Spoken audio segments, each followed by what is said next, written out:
extremist and terrorist cells in their countries and how to deal with these issues. And I think all governments and a lot of my colleagues have suggested that there was a grave need for a private partner in this effort. And the Counter-Extremism Project was formed just last September in the United States, always with the belief that if we could bring together a global coalition of partners, all focusing on the core elements of counter-extremism activities, and then ensuring that every local participant and partner used local best practices. Let me give you some examples. The Counter-Extremism Project focuses in 3 areas. We look into research, develop, and expose financing of extremist groups. We engage in online work where we try to expose those that propagandize, recruit, calls for action, and fundraise. And we also are hoping to spread appropriate narratives where we combat the insidious narratives of those that would seek to harm and kill us. Those are really the top line, if you will, the overarching themes that unite all of us. But in every country, those elements, the practices within those larger goals will be specific.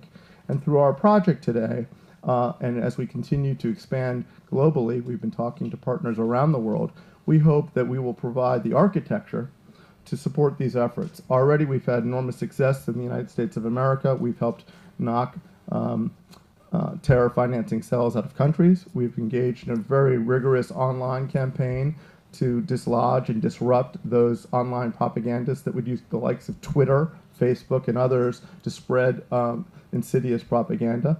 And we believe that spreading some of those tactics and goals around the world will be very, very useful. So the best part of this is working with incredible colleagues of great different cultures and backgrounds and countries, and the very many young, smart people who are in this room that are going to do all the hard work, they continue to do the hard work of dealing with what we think is the most important policy issue of our generation, how to deal with the growth of extremism worldwide and around the world. I'll be coordinating this effort as we have many fine speakers here today, and we'll be engaging in question and answer at the end, and we have some details about some of our events coming up. With that, it's my great pleasure to introduce Senator Joseph Lieberman, who's been a great friend and colleague and somebody incredibly distinguished in the United States. Really doesn't need an introduction, but it's my great pleasure to introduce him. Thank you, Senator. Thank you. Thank you. Thank you very much, Ambassador Wallace. I can't resist, because anytime anyone says I don't need an introduction, I'm reminded of being at a conference in Washington about 10 years ago where Henry Kissinger was the main speaker. And the chairman of the event said, if there's anybody in the world who doesn't need an introduction, it's Henry Kissinger, so I give you Dr. Kissinger. Henry got up there and said, you know, I suppose it's true that I would try the German accent, but I'm not good at it. He said, I suppose it's true. I don't need an introduction, but you know, I enjoy a good introduction. Thank you. Thanks to Ambassador Wallace for his vision and his energy and his persistence, which really singularly is the reason the Counter-Extremism Project was formed in the first place last September, and why it's, with a great team that he's put together, done so much in the 9 or 10 months since then, and why we are here to expand significantly in partnership with friends like those here at the table in Europe. I want to thank all of you who are here, particularly people from the media. I know there's a lot going on in Brussels, most of it having to do with the problems of the Greek economy. But I suppose the good news and the bad news is that long after the problems of the Greek economy have been solved, the threat of extremism in Europe, the U.S., and around the world will still be something we'll be grappling with. So I suppose I should congratulate those of you who are here and those of you who are listening for taking the longer view. I was very proud to be there at the launch of the Counter-Extremism Project last September in New York. I was because it responds to a painful reality in the world today, which is that the world is awash in blood spilled as a result of brutal, inhumane acts of violence which are committed in the name of extremism. A lot of them, as the three that Mark referred to, France, Tunisia, and Kuwait, were carried out by Islamist extremists, but Islamist extremists have no monopoly on extremism, as we found ourselves in Charleston, South Carolina, just a little more than a week ago, when an extremist, a terrorist, walked into a prayer meeting and killed 9 African Americans. This is a global struggle we're involved in, and it is, as you know, a global struggle that is totally unconventional. This is not nation state against nation state only. It is that in part, but it is nation states sponsoring extremism. It is organizations sponsoring extremism, and it is individuals, so-called lone wolves, affected either by a religious leader or via the internet, who are carrying out acts of violence that are brutal and inhumane to a level that in public we have not seen in a long time. It seems to me that this very description of the enemy we face, and we all face it, calls for the kind of response that the Counter-Extremism Project represents. As I've said, nations, organizations, individuals. This is not a crisis or a challenge that can be solved by governments alone. Governments, particularly through the use of force or other powers that governments uniquely have, play a critical role in this. But we need non-governmental organizations and individuals to be part of this fight, or we will not be successful. And the powerful reality here is that the extremists are a minority. It is those of us who are the counter-extremists in the Muslim community and every other religious community in every country in the world who are the majority. And we have to, in defense of our shared humane values across national boundaries, across religious divides, have to find ways to come together to combat, push back, and ultimately defeat this radical, violent minority that is threatening us. I don't want to repeat what Mark said, but I will say with pride that the CEP, the Counter-Extremism Project, has accomplished way more than I thought it would by this time in its history. Mark talked about the work that's done to stop what he appropriately calls the weaponization of the internet, and we've particularly focused on Twitter with some very effective results. In terms of disrupting financing, in at least one case, work that the CEP did resulted in a Hezbollah leader being evicted from a particular country because of information CEP provided that country. The third leg is the counter-narrative, the anti-extremist narrative, and in some ways this is the hardest. And in some ways this is why I'm so pleased that we are joining in this partnership with friends and allies in Europe. Roberta Bonazzi, particularly through the European Foundation for Democracy, has been working at this idea of counter-narrative for a decade. How do we break through the stereotypes, the caricatures that inculcate hate and violence?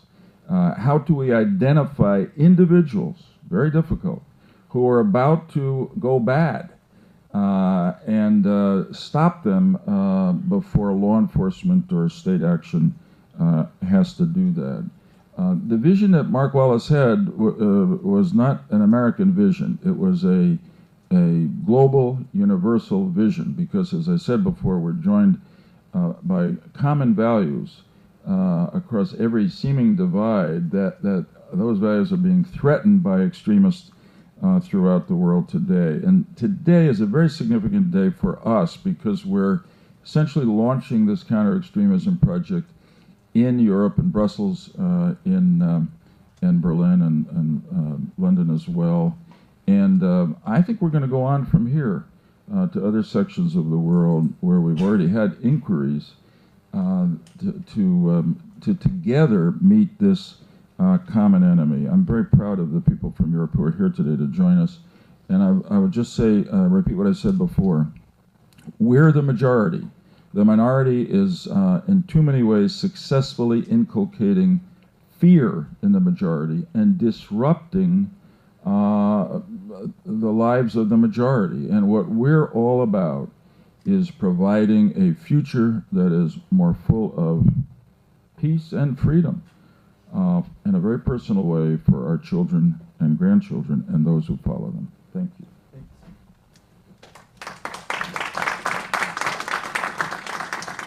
Thank you, Senator. And now Roberto Benazzi, the head of the European Foundation for Democracy, and now our CEP Europe partner here in Brussels for a few words. Thank you, Roberto. Thank you, Mark. Thank you, Senator. Sorry. Thank you, Senator Lieberman, for the nice words. I'm personally extremely excited about this new initiative and this new partnership. Many of you in this room may know that the European Foundation for Democracy has been working in Brussels for the last 10 years, focusing on issues relating to counter-radicalization, prevention, security, both from Brussels towards the capitals and in a number of member states. The work is extremely complex. The answer that needs to be given is extremely complex and difficult because the issue we're facing is incredibly multifaceted. It's not black and white. And what we've been doing for the past 10 years is trying to understand how the narrative, what kind of narrative is having an impact within communities, and what tools are being used by radical preachers to radicalize, to brainwash, particularly young people. Being able to join forces with colleagues and experts from America and from many other countries in Europe is an incredibly powerful opportunity that we have, precisely because of the complexity of the issue. We have just seen Mark Wallace, Ambassador Wallace, outline the digital disruption campaign and the work that CEP has already been doing for the past months in September. In parallel to this program, we're going to contribute with or being involved in promoting a new approach towards the counter-narrative. When we talk about counter-narrative, this is not a new concept. Governments across Europe have been reiterating for the past years the need to promote a different counter-narrative. What does it exactly mean? This is the most difficult question to answer, particularly because we see that clearly something has not worked. When today we have so many young people fighting, wanting to move towards combat zone, conflict zones like Syria and Iraq, well, we know that something has gone wrong. We have in this room some of our colleagues, Ahmad Mansour, Tufik Boualfa, who work in France and in Germany on these issues, specifically with communities. They know exactly how preachers, how extremists are not only infiltrating, but taking advantage of the freedoms and the values of our societies. The work that we're launching in promoting a new counter-narrative, and I would say the innovative element of our approach, is that we're working with the educator, the social workers, that level of actors who are at the forefront in seeing changes, in being able to detect changes within young communities or school and classes. And the focus is to educate them and to work with them so that they are able to provide key answers and address the concerns and support individuals in developing the critical thinking that is increasingly necessary, or is a fundamental aspect if we want any kind of counter-narratives to have an impact. I'll stop here, and I'll pass the floor to my colleagues on. But I would say that the really important and exciting part in this project is the need to work closely together. It's not about America, it's not about Europe, it's not about Germany or France, and it's not about Tunisia or Kuwait alone. We're in this battle together, and we need to join forces. Thank you. Thank you, Roberta. Now it's my pleasure to introduce my good friend and colleague, August Hanning, the former head of the German intelligence service, and just incredible knowledge in this area. August, it's great to have you here. Yes. Thank you very much, Mark. As you have already mentioned, I was the head of the intelligence service in Germany for a long time. Afterwards, I was a deputy minister, we call it in German state secretary, responsible for the internal security in Germany. And therefore, I was and I'm still very familiar with all the threats we are facing. We are looking into the media. Personally, I have witnessed the incident of 9/11, the terrorist attacks in Madrid, London afterwards. Now we are facing continuing threats here in Europe. We have seen this attack in Tunisia and France, and we are under constant threat. That's one point, of course, and that is mainly an issue for the law enforcement agencies, for the intelligence agencies. But on the other side, we have to realize and we have to think over the roots. What are the reasons for this kind of threats? What are the reasons for this drain of young people coming from Europe, going to Daesh, going to Iraq and Syria? What is the reason for young women going in these regions? And I think this is a problem which couldn't be solved only by state authorities, by law enforcement agencies, or by intelligence organizations, like Senator Lieberman and Mark have already here told us. I think that is really a task for the society, that is a task for NGOs. We have to think over. And one part of our problem is that I was not only an intelligence officer, I was responsible for the whole demographic questions in Europe.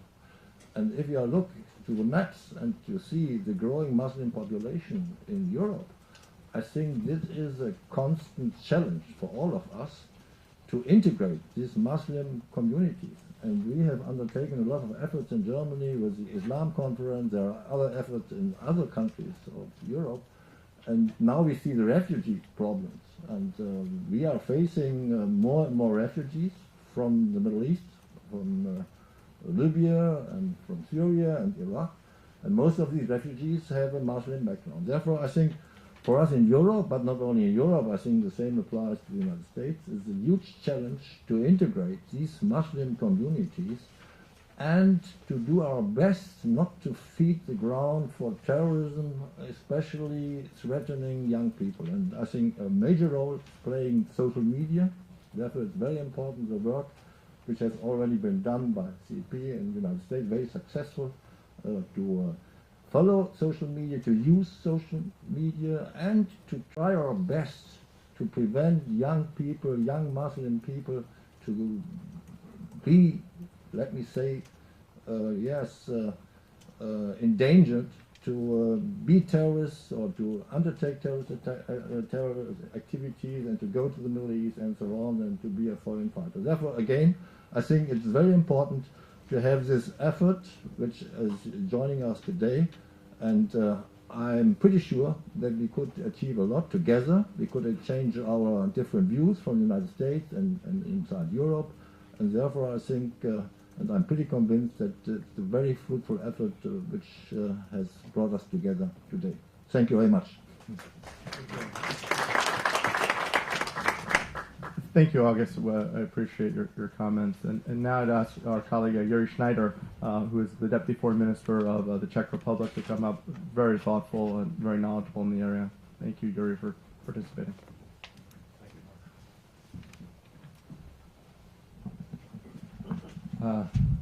Well, you might ask why the Czech is here on this issue, which is not a burning issue for Czech Republic, but believe me or not, it is a burning issue for all of us. You mentioned the risk, the terrorist risk. We share the risk. You mentioned the virtual space as being a theater of various malign operations. We share this.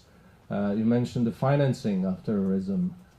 We share this problem. We are not cut off this problem. We share all the challenges, and we share the domains where these challenges are.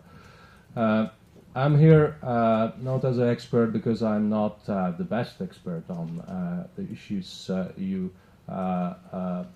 try to research and fight. But I'm here as a citizen who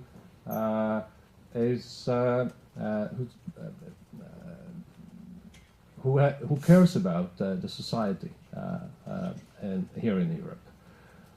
I was catapulted into political life when Václav Havel was elected the president of Czechoslovakia.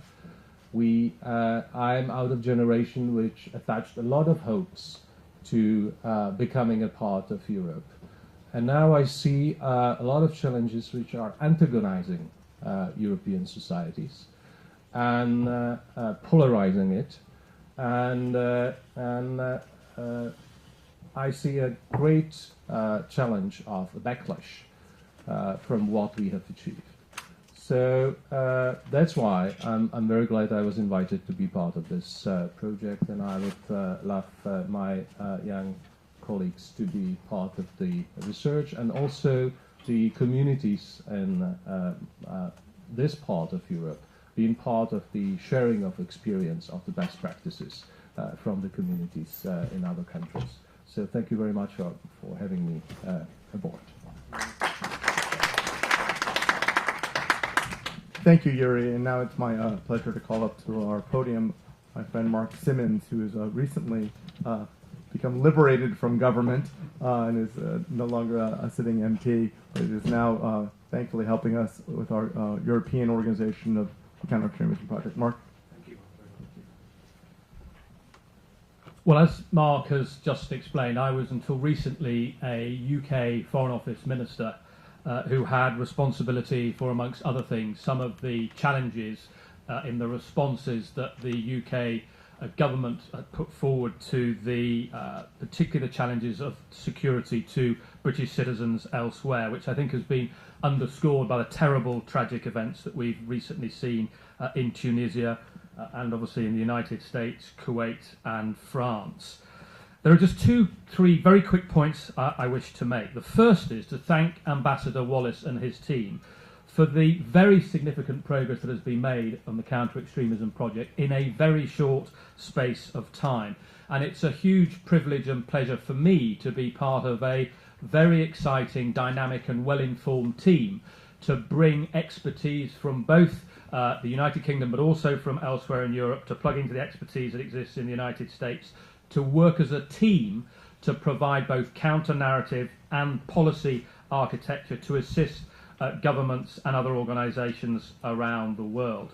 There are three particular areas that I think we should be focusing on. The first is the counter-narrative, particularly that relates to the challenges in the United Kingdom we face.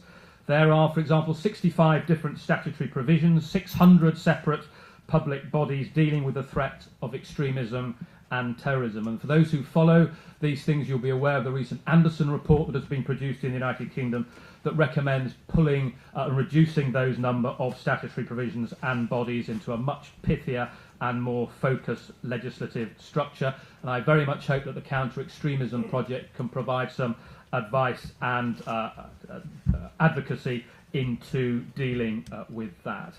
The second area I just want to very quickly mention is, why is the Counter-Extremism Project so important?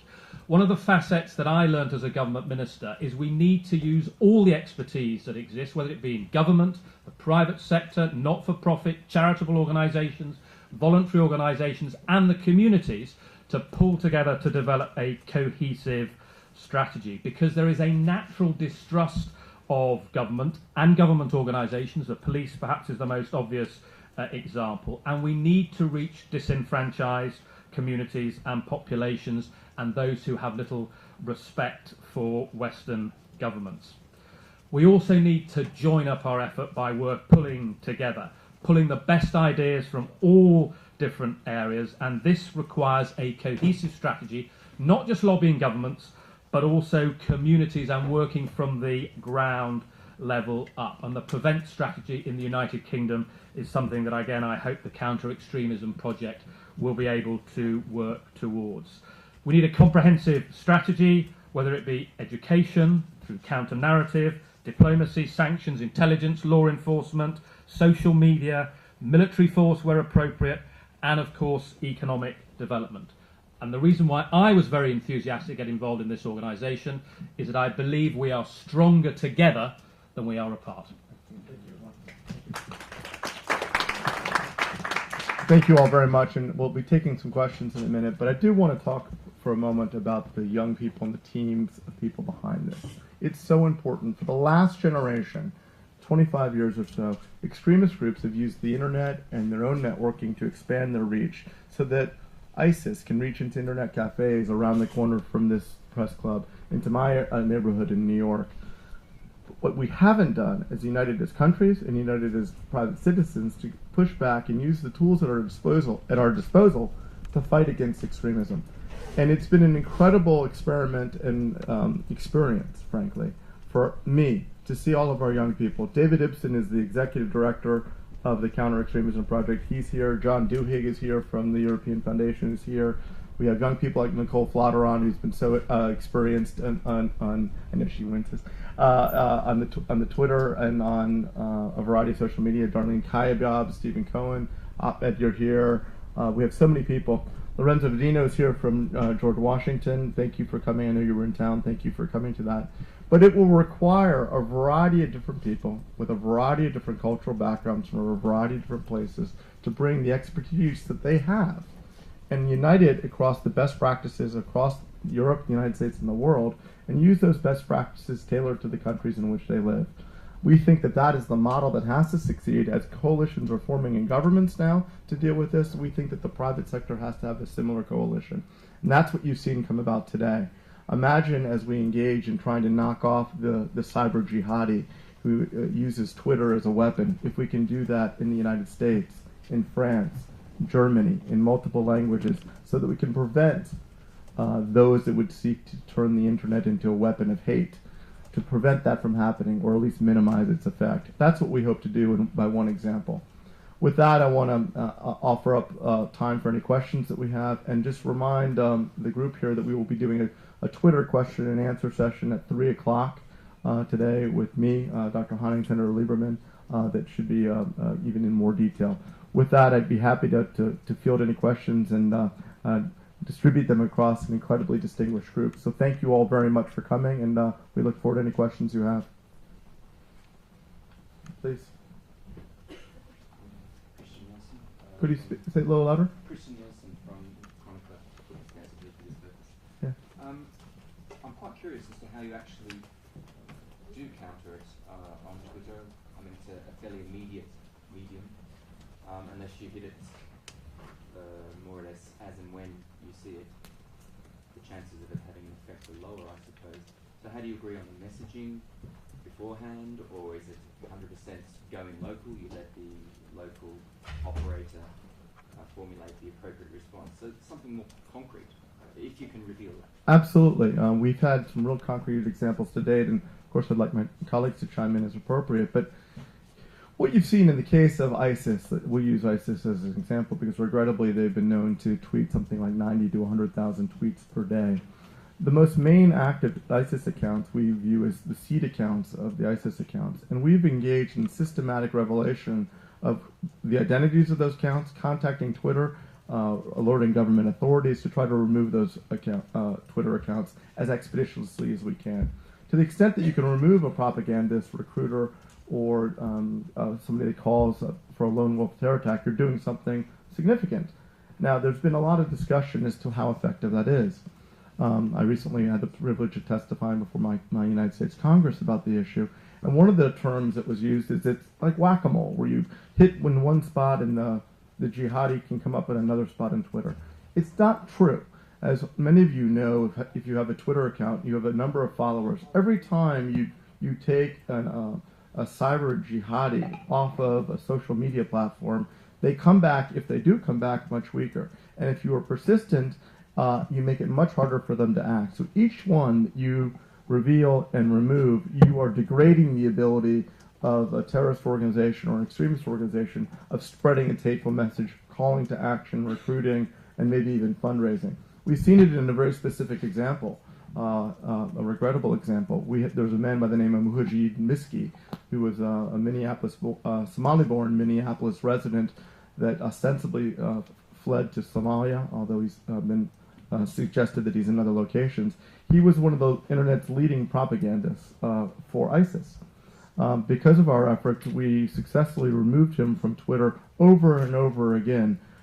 Even more regrettably, however, it was revealed that the two lone wolf actors that targeted the hateful people in Texas that were mocking the Prophet Muhammad, who attempted a terrorist attack in Garland, Texas, were inspired by Miski.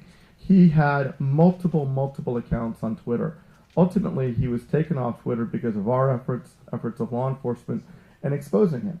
Our goal is to expose and reveal as many of these internet propagandists as we can that are spreading hate and calling to action. And to the extent that we can do that in multiple languages across continents, I think we'll be doing something. Just to follow up, so for the counter-narrative, how do the operators literally handle it? Do they get into an exchange with these people at all, or is it, well, let's say at the preparatory stage, is not someone who's already Sure. The question that you pose for the purpose of the rest of the audience: how do you deal with counter-narrative? Counter-narrative just isn't just, and we shouldn't suggest that it can be accomplished by individual tweets. I think that what you've seen is, of all the areas that governments and NGOs have fallen behind, when you look at the tools, counter-narrative is the biggest one. The 12-ton gorilla in the room of how do you thoughtfully push back on a hateful ideology.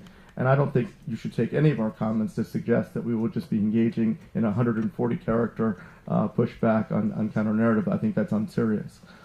What you will see, and I think you see my government in the United States, the European Union, individual countries within the European Union, develop multi-tiered strategies to make sure that tolerance, counter-extremism lessons, not becoming vulnerable, identifying ways to ensure that young people can resist the alluring call of some of these jihadis, is spread across a multi-tiered platform. I think stay tuned. You'll be seeing a lot of broader announcements coming out, both from the United States and the European Union. Our own experience, and Roberta can speak to this, is that what's very important is that local communities want to hear from local leaders, whether it be elected leaders, faith leaders, community leaders, and that is the most effective way right now in talking to those that are vulnerable to it. But I think stay tuned for more organized, broader efforts you see coming out of the United States and the European Union. You saw the start of the discussions of some of those tactics at President Obama's counter-extremism summit, which we participated in a few months back. Mark, let me just add, real briefly on both points. When I was chairman of the Senate Homeland Security Committee, we followed the internet and noticed a very significant number of YouTube videos that were really jihadists. They were inciting violence. So we decided to ask a young member of our staff. I'm laughing because together with Lorenzo Seamus Hughes, which is his name, have now started a center on counterterrorism at George Washington University. How about that for a plug? Anyway, he spent his time following these YouTubes. And Google, which owns YouTube, has a really quite remarkable system where you probably a lot of you know about it. You file a complaint, they'll check it. They have standards that they've adopted. And if they determine that it violates those standards, which is to say it's not just free speech, but it's inciting violence, they'll take it down. Now, you do have the whack-a-mole problem. but at least you've got them on the run, and you can come back and get them again. The second thing I'll say about the counter-narrative, and I think we all agree, that we haven't really gotten this right yet. It's very hard. But the fact that we're reaching to this makes this important point about the war, if I can use that metaphor we're in. It's not just, it's a war of ideas. It's a war of ideology. It's a war of theology. That's what's motivating the extremists who are randomly killing people. And ultimately, we're not going to win this war without winning the war of ideas, ideology, and theology. And that's what we're reaching for in what we're calling the counter-narrative part of our work. Roberta, do you? Yeah. I'd like to add on the counter-narrative. As has been said, is extremely complex, extremely difficult. One of the reasons why we are moving towards like supporting and working with the level of educators and social workers, it's because we found out, and please feel free to ask questions to our German and French colleagues. We realized that young people constantly have questions, and unless you have educators who are able to give intelligent questions without being afraid of being accused of anything, but intelligence questions that support the critical thinking of young people, they'll go to someone else who's going to give them answers. And very often the ones who are most ready to give these kind of answers are radicals. Not always from the mosque, but they are. And we see there's so many stories, there's so many cases. Please do feel free to ask our colleagues for some very specific examples, and then you'll understand what we're talking about. Other questions? Yeah, John Capstein, American Freelance. Two questions. One is, what's the source of financing for the organization, your own organization? And two, perhaps more importantly, when you're dealing with organized extremism, how successful are you in finding the channels of financing, and what can you do about it? Sure. Let me start. The Counter-Extremism Project is formed just like any other great American charity as a 501c3. It's an arcane part of the American tax code. And typically, and many times, 501c3 not-for-profits keep their donors confidential, particularly when they're contributing to an effort that deals with terrorism or difficult states. We value security and safety, frankly, of our donors over making them known to the public, so we keep them confidential, as you can imagine. All private individuals who view these things as very, very important, and we're hoping to solicit and identify individuals around the world that would want to contribute to this cause. And keeping them confidential, we think, keeps them safe, because the risks of lone wolf terror attacks, I think, is quite great. And your second question, excuse me?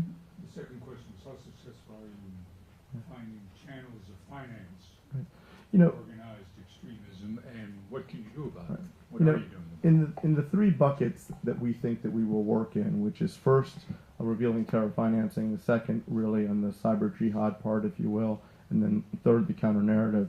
There has been really a generation of effort of those that have engaged in sanctions, terrorist financing work, and we're privileged to work with some of the brightest minds in that area. Already we've tried to disrupt ISIS oil sales, for example, and a variety of other funding mechanisms that Daesh has used in the region to fund their activities. We have focused on the likes of Hezbollah, Hamas, and a variety of other terror groups. We're even looking into how far-right in the United States supports those that would engage in the propaganda that led to the attacks in Charleston, South Carolina. So I think we have a lot of experience. We've assembled a team that is very experienced in that area, and we already have some tangible fruit that has been born out of those efforts. So stay tuned to see more, but I think that the terror financing part is very well developed. It's a small community, if you look globally, of those that are expert in terror financing. We're really lucky to have some of the best experts, and already we've had some significant victories. The Gambian government threw out a designated terrorist out of Gambia that was Hezbollah financier and used the Gambian economy as a money laundering operation, was a recent success of the Counter-Extremism Project. And Mark? Can I just add to the point that Ambassador Wallace has made? There's a huge amount of work that's being done. both through CEP but also from government to governments, to build capacity, particularly for those governments who have less experience and expertise in this area, to make sure that they are not, they have sufficient protection so they don't become an attractive place to launder money for terrorism. And it's not just the obvious places. So there are a number, for example, of African governments who are looking very closely at the flows of money that are going through their central banks and individual banks to make sure that it's not terrorism finance that's going through those banks, but legitimate business resources. Thank you. Ronnie Allison, I'm a Kurdish journalist from the Middle East Diplomatic. I have been busy with this question, many years, especially this, the last 1 year.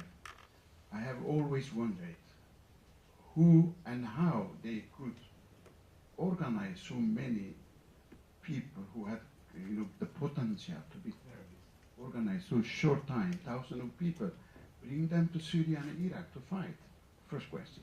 Second, if the European intelligence services, security forces, or whatever institutions was following those people via email, tweet, I don't know, Facebook, and this and that, or the other ways, the telephone communication as well, why they let those people run to the Syria so easy to fight, especially we Kurds were suffering today 1,500 kilometers to early in Iraq. Let me start. I'm sure many of my colleagues have great experience in that. August, maybe you can handle that one. But the one point that we should make is literally governments and private citizens and NGOs are playing catch up.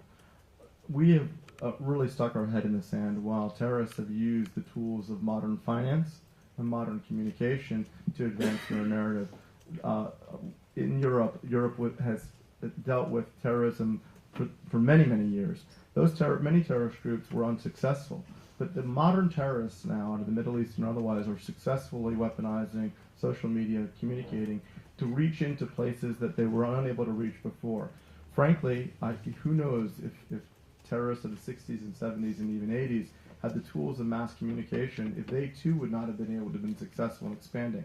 Regrettably, governments, both individually and together, have not paid attention to that spread and the ability of terrorists to harness social media and communication skills to spread their message and to recruit people. Now, the numbers are still on a relative basis to the large numbers of people in Belgium, for example, but they are still large enough to cause enormous suffering, pain, carnage, and terrorism. We have to push back on both that narrative. We have to fight them on the internet to make sure that they can't spread those messages. We have to shut down accounts. The social media companies must do more. Twitter is a good example. You see many companies have acted in a very collaborative manner. Twitter, we think, has not done enough. Only recently have they put in even a policy regarding extremism. It still doesn't go far enough. And we are looking to work collaboratively with a lot of the social media companies to do much, much more. For many years, for some time, Twitter, for example, took the position that one man's freedom fighter was another man's terrorist in response to any actor. I don't think any of us views the horrible and horrific acts that we're seeing coming out of ISIS as a freedom fighter. These are the most heinous of terrorists. And Twitter, like other companies, has a responsibility to do much, much more. But maybe August, you could speak to the foreign fighter issue and the challenges that you had when you served. How they was organized so in a short time, and how easy they went to inside of Syria. Yes. First of all, social media, of course, they play a very important role. Like Mark has already expressed. And we see all these videos from their terrorist activities, but they are very active in other fields. And for the first time, Daesh tries to establish their own state. I think that's very, very new. And they are providing healthcare, they are providing services, and they are very attractive for many young Muslims in Europe, because they see, for the first time, there is not only an organization, but Daesh is trying really to establish their own state. And that makes them attractive, not only for foreign fighters, but for engineers, for other young Muslims who try to help and to build up new states according to the roots of Quran. That's the one point. The other point, they are well organized. There are structures in Turkey and elsewhere who are organizing all these trips, and it is very easy to go from Germany to Turkey. The German authorities and the authorities in other countries in Europe as well, they try their best to prevent these young people to go to Turkey, but via Turkey to Iraq or Syria. And most of them are crossing the border from Turkey to Iraq and Syria. But of course, you have to identify at first if you want to try to prevent them to go to Turkey. Many of them are not identified in advance. And I was last weekend in Turkey, and I've asked the Turkish Minister for Foreign Affairs the same question, how it is possible that so many people are crossing the border from Turkey to Iraq and Syria, and he told me, oh, it's very difficult to control the border. Yes, that's right. On the other side, we see, I try to be a little bit cautious, that the attitude of the Turkish government sometimes was a little bit ambiguous, because, you know, these foreign fighters, they are supporting Daesh, and Daesh is one of the main enemies of Assad, and the Turkish government is not very friendly towards the Assad regime. I don't want to explain it in detail, you know, and therefore my impression is on the other side that the Turkish government now is changing this attitude, and they are looking more into these structures who are organizing the smuggling of young people, foreign fighters from Europe to Iraq and Syria.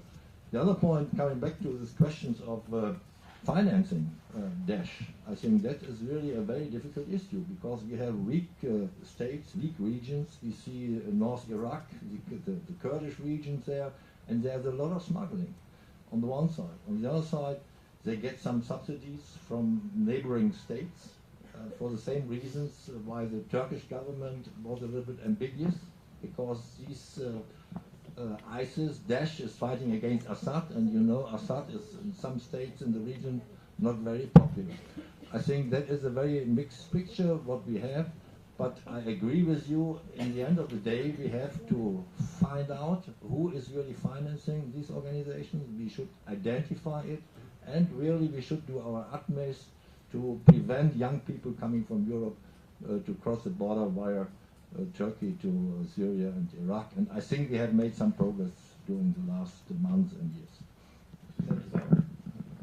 Please. About counter-narratives, I'm Shiraz, I'm from Pakistan.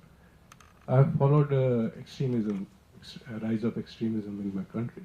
What I see is that the mechanism of brainwashing, making a child into an extremist, starts with disconnecting that child from womanhood, and then disconnecting the child from the local indigenous cultural expressions. It is very vital to disconnect a person from the ground, from the earth, local cultural expressions, the womanhood, the local relationships, even relationships with the family, with own parents. Does this element in your project, do you realize this, or are you doing something for this? I see this in diasporas also, totally cut off from the cultural expressions, from their real soulful expression. Do you realize this? Do you do something about, do you have this aspect in your mind?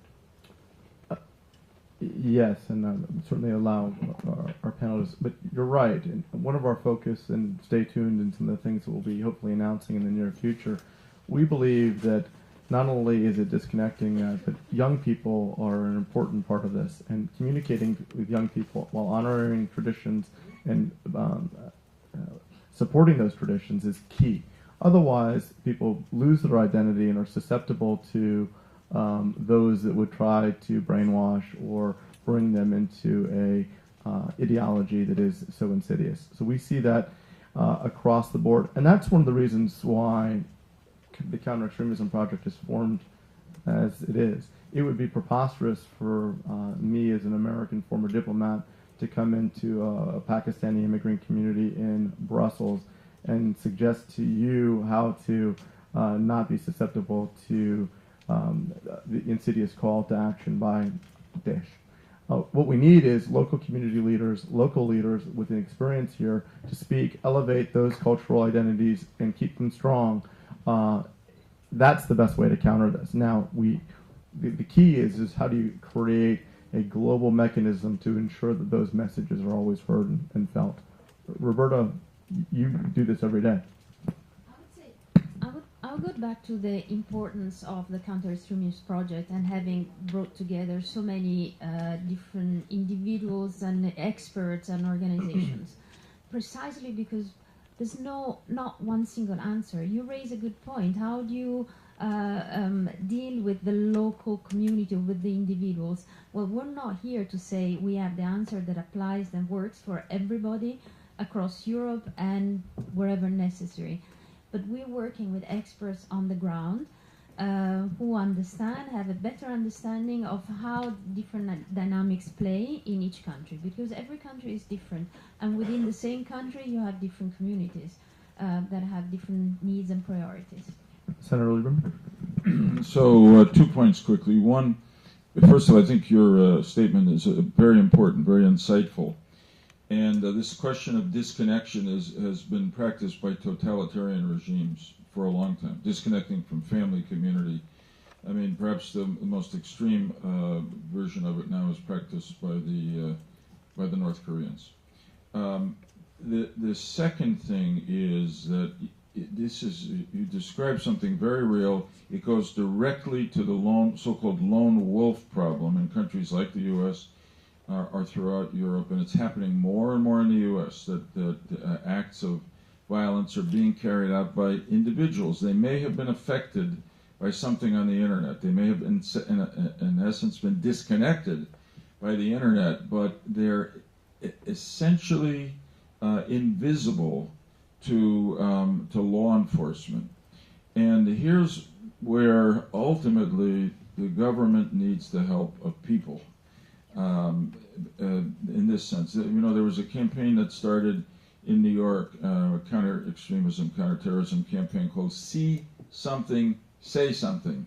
That was really about objects. You see a backpack left in Times Square alone, immediately tell the policeman. It may just be a backpack that somebody forgot, but it could be a bomb.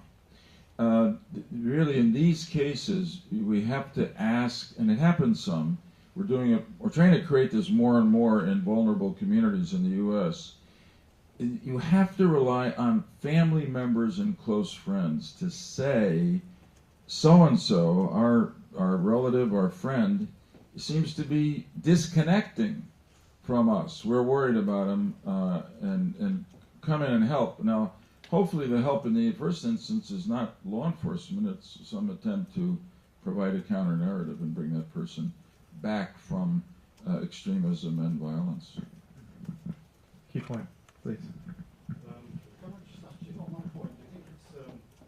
Do you think it's for all your best efforts, impossible to really stop the sort of lone wolf attacks that we see, for instance, in Tunisia? Are they almost inevitable? That's the first one. Second one, could I just have a bit more detail from maybe Roberta about the efforts, just briefly, on targeting those such as you call educators, social workers, and community leaders who have the ability to influence young people? What's just a bit more detail on that, exactly what you mean by that, what you're going to do? And thirdly, briefly again, could Muslim leaders, do you think, Muslim community leaders, be doing more themselves to sort of join in the narrative that you're talking about here? Sure. Why don't I take the first part, Roberta the second, and the Senator perhaps, and anybody else that'd like to chime in. Look, the lone wolf attack is, I think, most security chiefs, diplomats around the world will say is something that keeps everyone awake at night. There's a real threat. I want to harken back to another time in Europe.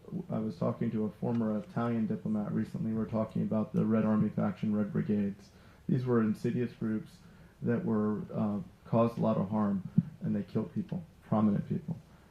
They certainly haven't had the reach and the killing and terroristic effect of the likes of ISIS.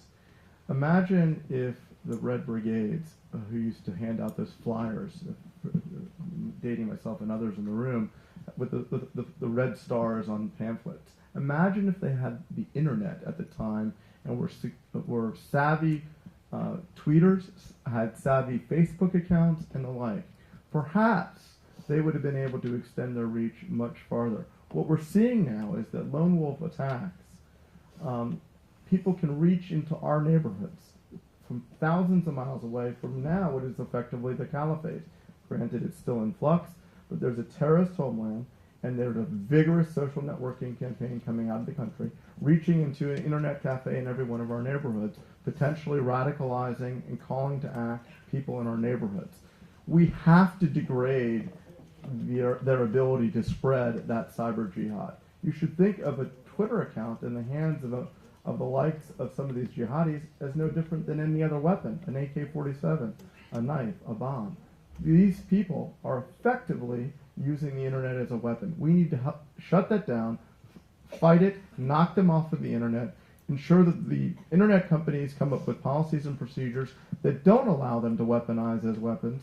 And frankly, if the internet companies don't do enough here, or in my country, or in other countries, at some point turning a blind eye becomes material support. You cannot have a social media company that says, oh, it's okay, we'll just let the public forum sort this out. The internet companies do enormous work preventing the likes of child pornography, stalking in the case of stalking and abuse in the case of women and the like. They need to do much more in the case of extremists, because we need to prevent the spread of these lone wolf attacks. And those lone wolf attacks are frankly inspired by the likes of jihadis are using computers to reach in and plot lone wolf attacks, help plot lone wolf attacks around the world. Roberta, do you want to talk about the second part? On the counter-narrative program, Reaching Educators, in Germany, our colleague Ahmad Mansour and his team have been briefing and working with school teachers, social workers for the past 2 years.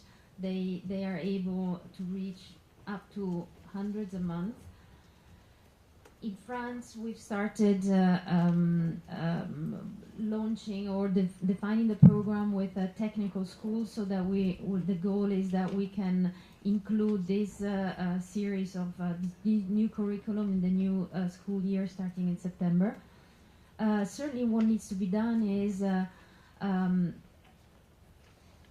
implement this kind of work in a systematic way, provide them and give them a tool that is a number of different tools, ranging from explaining and like training them on how to deal with the questions that are being raised, but also putting together a handbook that they can use on a daily basis for their work. Let me just add one point, if I could, to that.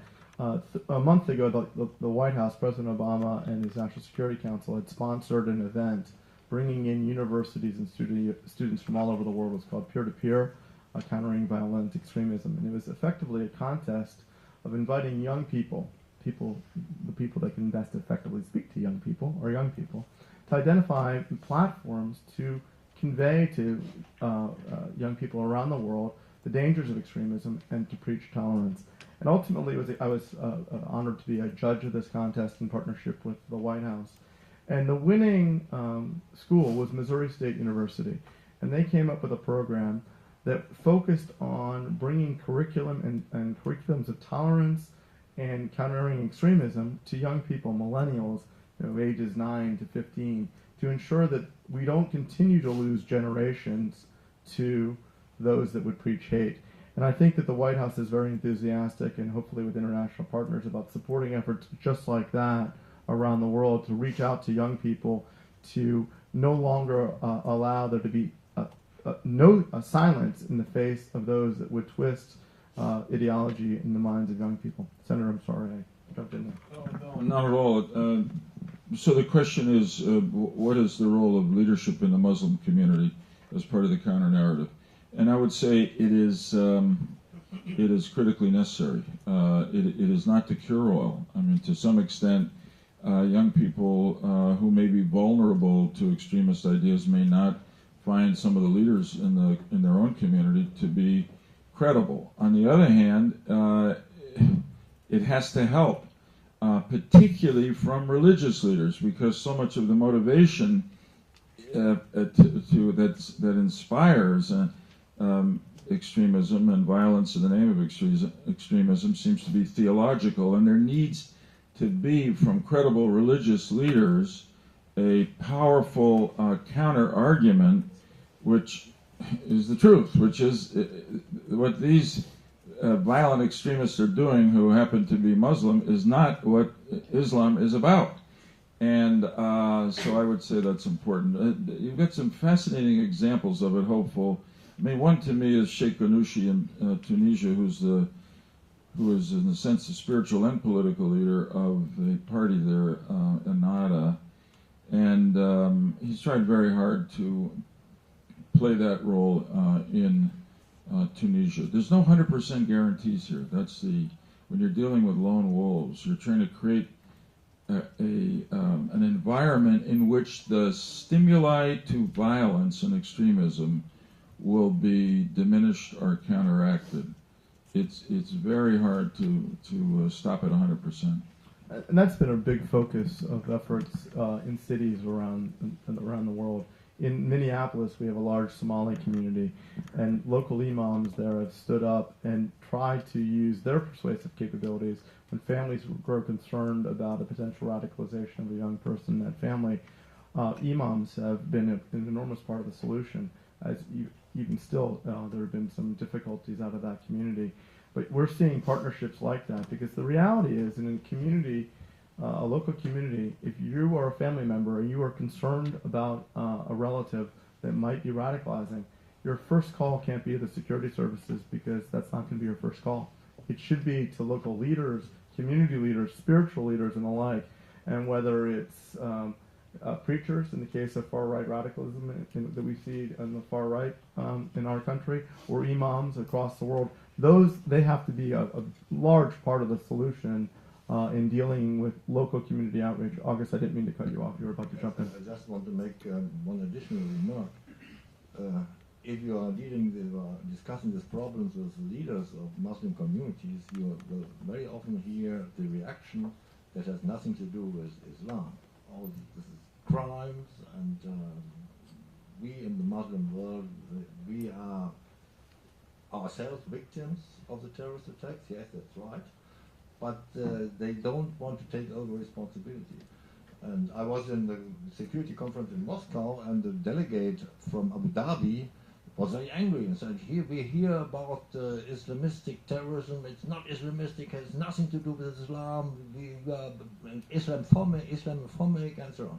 I think that's a difficult question. On the other side, all these terrorist attacks are in the name of Islam, and therefore I think, yes, the Muslim community, they have to take over a responsibility, but it is sometimes a very difficult question. And I think I can only agree with Mark and Senator Nimmerman. I think, yes, they have a special responsibility, and they should really be addressed by our efforts. I want to just say something here. Why the Islamic communities, countries, don't organize mass demonstration, protest against Islam society? Well, first of all, I think it's time for you to stop being a journalist and start being an activist and organizer. I think you're ready. Well, I think you've seen, with respect, you've seen a lot of progress, and the events of the last few years have inspired a lot of action. I spent a lot of time traveling around the region, and I sense a sea change. I sense a lot of the countries, Muslim countries, and their leaders want to participate and are trying to find innovative solutions. You've seen the Hidayah Center out of Abu Dhabi. You've seen the Saudis contribute large sums of money to the UN Counterterrorism Center. You've seen a variety of efforts across the board. Is it enough yet? No. This is a growing problem. But I do sense a change, and it would be folly for us to assume that we can accomplish this ourselves. We have to rely on partners across the world to do this. Can I just make one additional point in response to the question that we're discussing, which is, I think that not just CEP, but across the board for all of those organisations, including governments who are engaged in this particular issue, we need to find mechanisms to both understand and then publicise mainstream Muslim public opinion which is against what is being perpetrated in the name of Islam. And therefore there needs to be a much greater understanding of some of the Islamic community's views, and I think a much greater dissemination of those views to the broader public. Because I think in the United Kingdom there is some ignorance about the breadth and the variety of views in the Islamic community.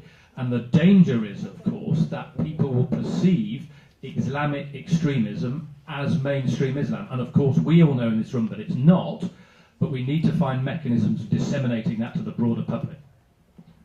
Roberta?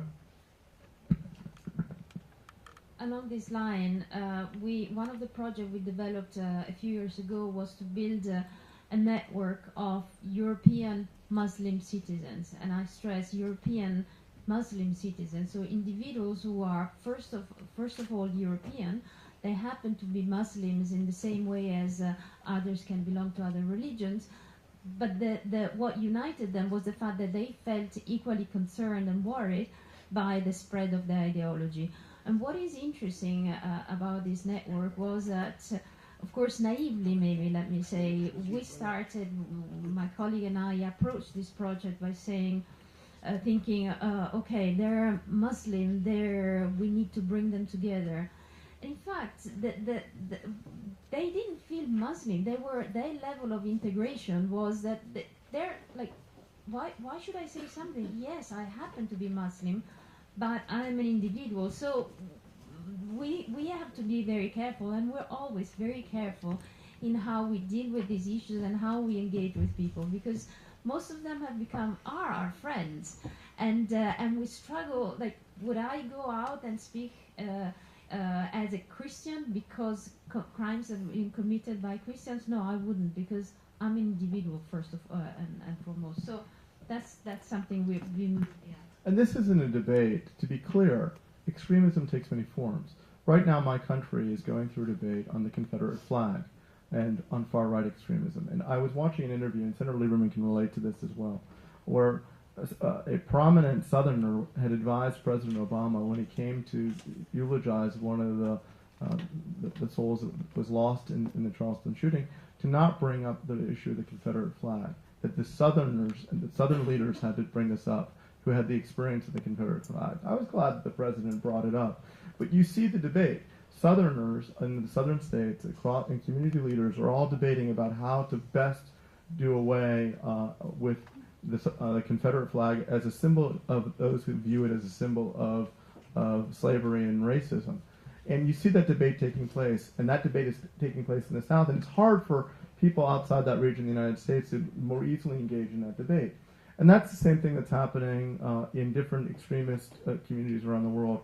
So in many ways, particular Muslim communities that are at risk are going to be best communicated to and have the best dialogue with other Muslims. It's very hard, I think, for people that are viewed as outside of that community to come in and preach to them. The first solution has to be community leaders, I think, across the board, whatever form of extremism.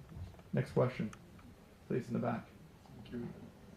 I'm Nagayo Taniguchi from Japanese media. Senator Lieberman, the United States has taken initiative of this global coalition against ISIL. I guess it was from September last year. How complementary is your endeavor counter extremist project could be with this coalition?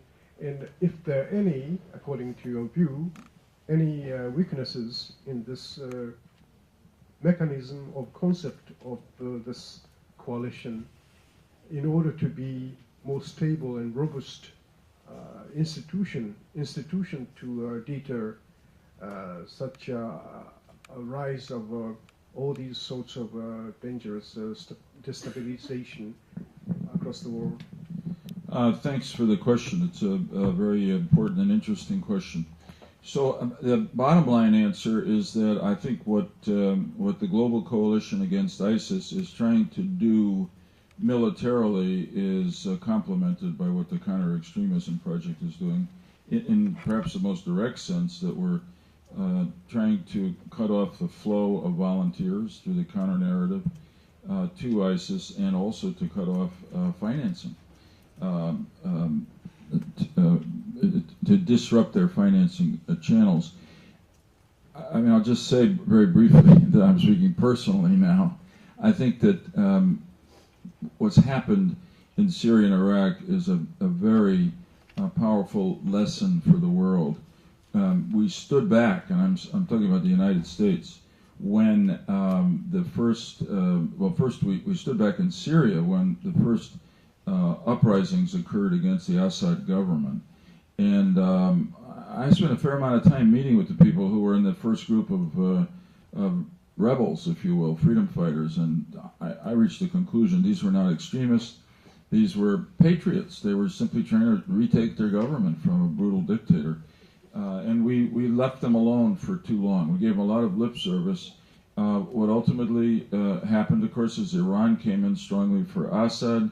Other extremist groups, much more violent and antagonistic to our values, finally including ISIS came in, and the same happened in Iraq when we pulled back, and as a result, we're facing, for the first time, not just an Islamist extremist group, but one who, as it happens, a year ago today, declared a caliphate. This is what we all worried about, theorized, speculated on, predicted, but here it was. But it's not too late, and I appreciate the leadership that the U.S. is giving to that global coalition.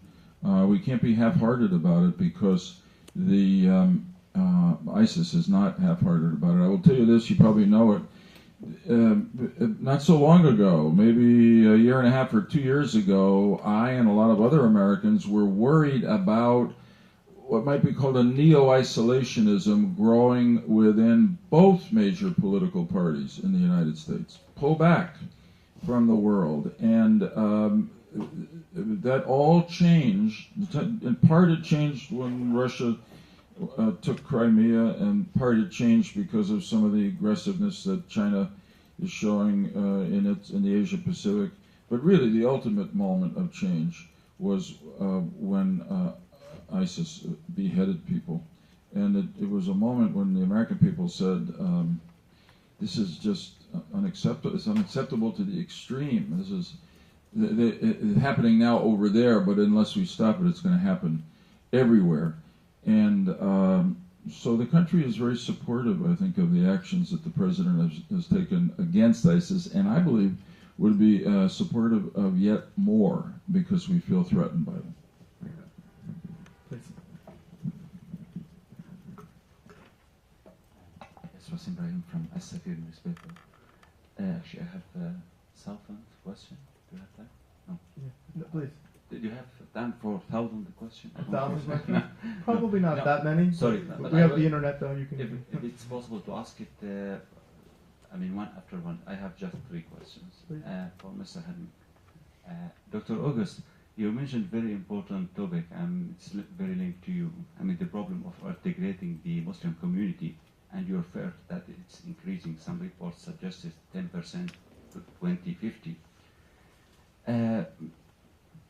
Mr. August, you know, when a state announces a project, like building a building or something, so they are responsible. And at the end, the final result of this, if this project failed, this building collapsed, so the main responsibility is the state. So all these integration programs announced by the European states, if it's failed, it's a responsibility of who? Taking in consider that Councillor Merkel and after that Mr. David Cameron announced that this multi-culti community is built. So if you want to revisit this strategy of integration, what's the main wrong steps you would correct?